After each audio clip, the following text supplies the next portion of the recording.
Hola, Roomers. Las sombras del mundo hierven con espectros de todo tipo, desde diabólicos fantasmas hasta miembros de la familia fallecidos que regresan para decir hola, ya sea un monje fantasma predicando desde el otro lado. Historia basada por Belén. Roomer fan de TikTok, recuerda de mandarnos tu historia.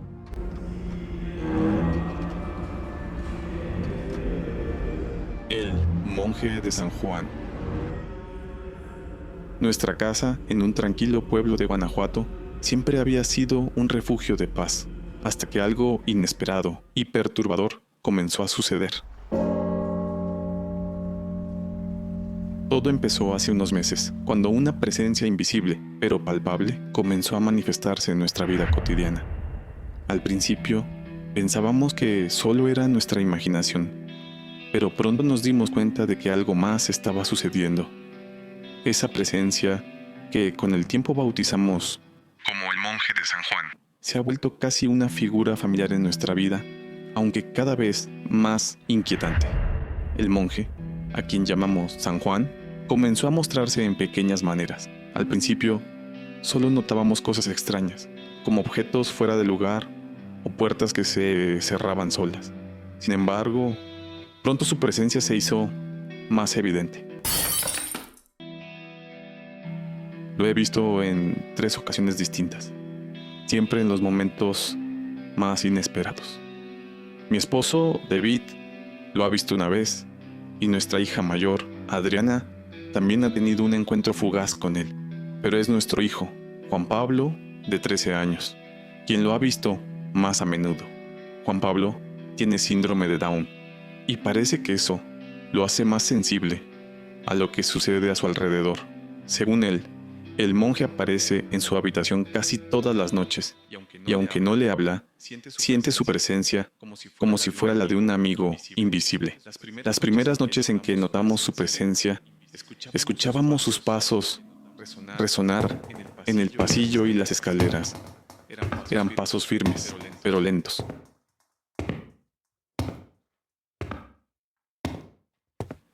Como si estuviera recorriendo la casa en busca de algo. Había noches en las que escuchábamos el pestillo de la puerta de nuestro dormitorio levantarse lentamente, como si alguien estuviera a punto de entrar. Sin embargo, la puerta nunca se abría y cuando revisábamos no había nadie. La primera vez que lo vi, estaba parada en la cocina, preparando la cena, cuando de reojo lo noté cruzar la sala hacia la escalera. Llevaba una túnica marrón, muy antigua, y aunque no pude verle el rostro, sentí una presencia profunda, como si estuviera cargada de siglos, de historia y sufrimiento. En octubre de 1998, las manifestaciones de San Juan se volvieron más físicas.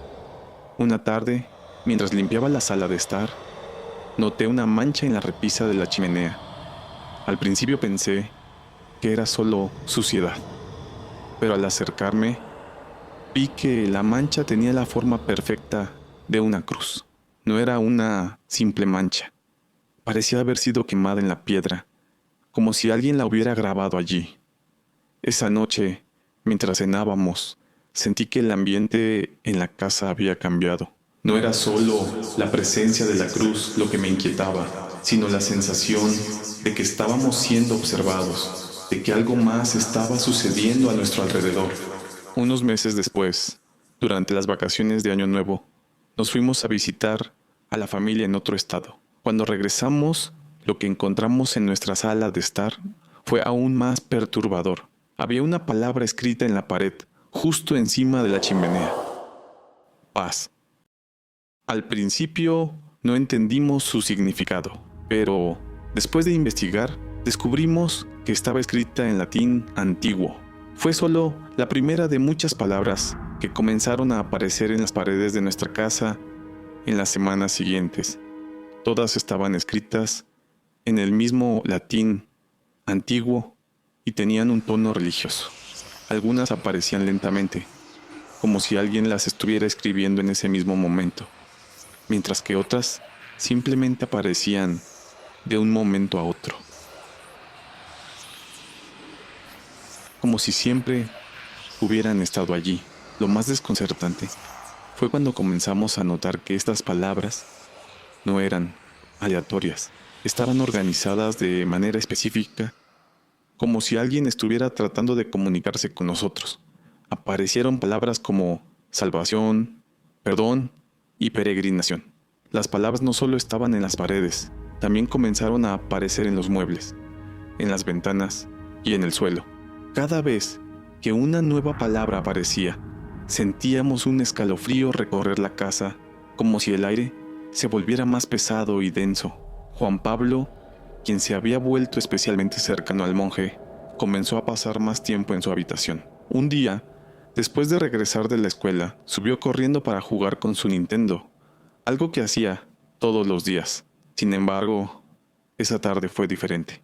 Cuando encendió la consola, el monje se colocó frente al televisor, impidiendo que Juan Pablo pudiera ver la pantalla.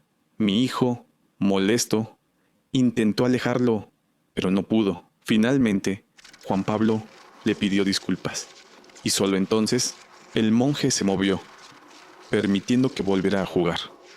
Nos dimos cuenta de que San Juan estaba tratando de establecer una relación con nosotros, de alguna manera buscando nuestra atención y aceptación. Pero no todos los encuentros con San Juan fueron tan benignos. 2 veces, mientras intentaba dormir, sentí que alguien se sentaba al final de mi cama. No era una simple sensación, podía sentir el peso en la cama, como si alguien se acomodara allí. Encendí la lámpara de la mesita de noche y miré hacia el lugar donde había sentido la presencia, pero no había nadie. Aunque intenté racionalizarlo, sabía en mi corazón que era él, el monje, quien había venido a visitarme. Con el tiempo, nos dimos cuenta de que San Juan no solo era una presencia sensible, sino también un ser con emociones. Si alguien en la familia hacía una broma sobre su presencia o mostraba escepticismo, él respondía rápidamente, manifestándose de manera más intensa. Un día, David hizo un comentario despectivo sobre el monje, burlándose de las palabras que aparecían en las paredes. Esa noche, se despertó usando un par de calzoncillos que no eran suyos.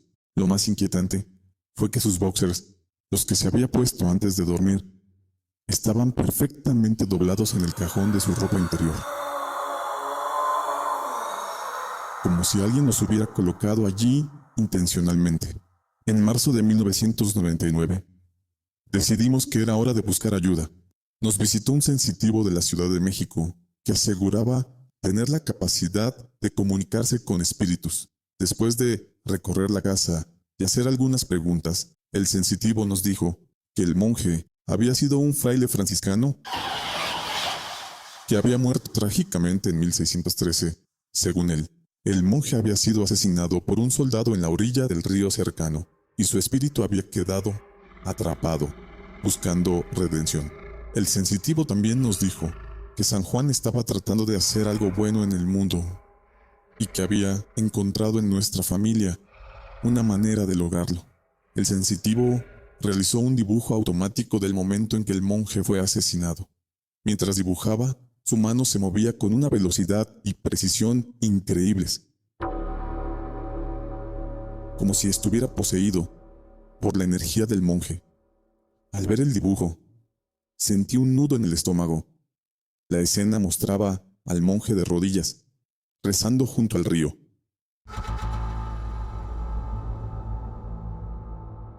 Cuando un soldado montado se acercaba a él con una espada en alto.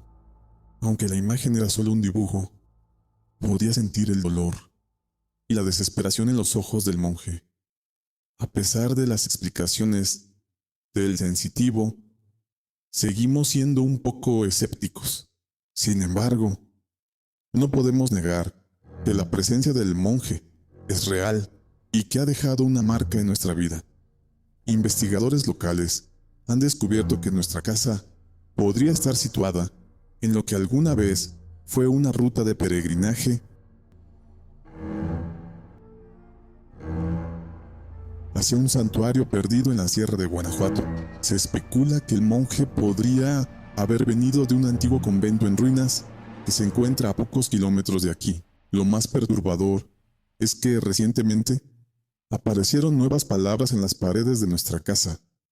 Estas palabras estaban en latín, y algunas de ellas parecían indicar una dirección, como si el monje estuviera tratando de guiarnos hacia algún lugar específico. Hasta ahora, la presencia de San Juan ha sido, si bien inquietante, relativamente pacífica.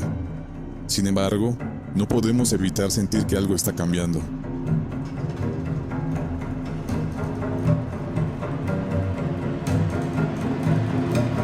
El ambiente en la casa se ha vuelto más tenso, como si el monje estuviera perdiendo la paciencia o esperando algo de nosotros. Las palabras en las paredes han comenzado a cambiar de tono, volviéndose más insistentes, casi como órdenes. Lo que antes era una presencia amigable y protectora se ha transformado en algo más oscuro, más inquietante. Nuestra casa, que una vez fue un refugio de paz y tranquilidad, ahora se siente como una prisión, atrapados en medio de una fuerza que no podemos entender ni controlar. Aunque hemos intentado vivir con San Juan como parte de nuestra familia, la verdad es que el miedo ha comenzado a apoderarse de nosotros. Cada sonido, cada sombra nos pone en alerta, esperando el siguiente movimiento del monje. No sabemos cuánto tiempo más podremos soportar esta situación.